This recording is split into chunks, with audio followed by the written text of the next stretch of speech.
You'll see that we're standing, or I'm standing rather, and to my back is a pulpit, stone pulpit, and on the plaque it says, "For Christ's crown and covenant, Alexander Peden, prophet of the Covenanters, lived here, 1682 to 1685. Who, first of all then, was Alexander Peden?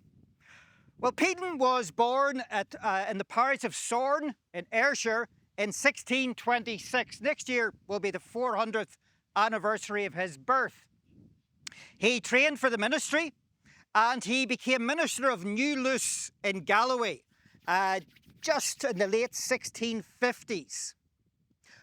In the 1660s, there was considerable tumult in the church in Scotland.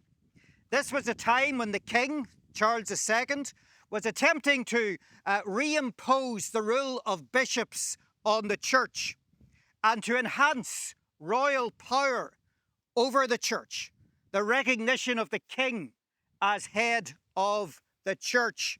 Now that, of course, ran totally counter to the position of the Covenanters. The Covenants of 1638 and 1643 had set out very clearly what was to be the relationship between the church and the king. And the king was not to rule the church. Moreover, the rule of bishops was rejected, and instead a Presbyterian form of church government was introduced to Scotland. But that was all done away with in the early 1660s, and ministers in Scotland were given the very simple choice: either accept the king's royal and religious policies, or you will be expelled. And over that period, about 400 ministers in Scotland were expelled from their parishes. Peden was one of those ministers. But the Covenanters in Scotland still held to their beliefs, and for many years they had open-air services just like this, conventicles, up in the hills of Scotland. And field preachers like Alexander Peden were very much in demand by the Covenanters. Now, because of his reputation as a fiery preacher, as someone who was opposed to the royal religious policies in Scotland, Peden was frequently on the run. And in the early 1680s, Peden crossed over to Ireland and found refuge here. It wasn't the first time he visited Ireland, but during a particularly strong period of persecution, he found refuge here in Ireland. And he no doubt made his way inland from the coast up into these hills, where he felt he could live in relative anonymity without people realizing who he was. A family called Steele was living here at the Misty Burn at the time. And Peden turned up and asked them if there was any work for someone who would thresh their corn. And he was taken on as a farm labourer. He lived in a barn on this site. He slept there. And it was a young lad, a young servant lad in the barn sleeping as well. And as they worked together, the young lad noticed that, well, Peden didn't really look like he was cut out for farm work. He also noticed that at night, Peden prayed with great intensity for a long period of time. And he prayed about the church in Scotland and about the Covenanters there. And he mentioned this to the Steele family.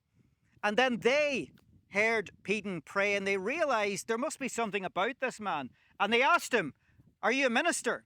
And of course he said yes, he was. And after that, he wasn't sleeping in the barn any longer.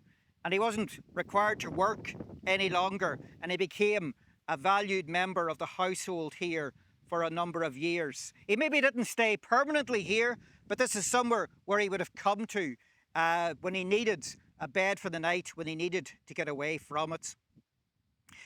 He did return to Scotland, and he died in 1686 and was buried near Cumnock.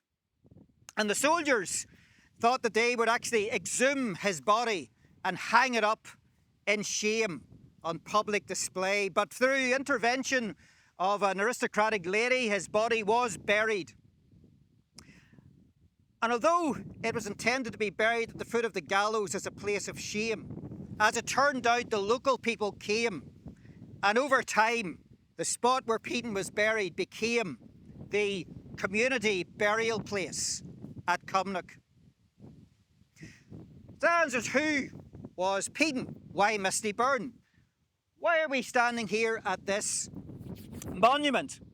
Well, in 1969, the Reformed Presbyterian Church organised the first of many annual conventicles here at the Misty Burn.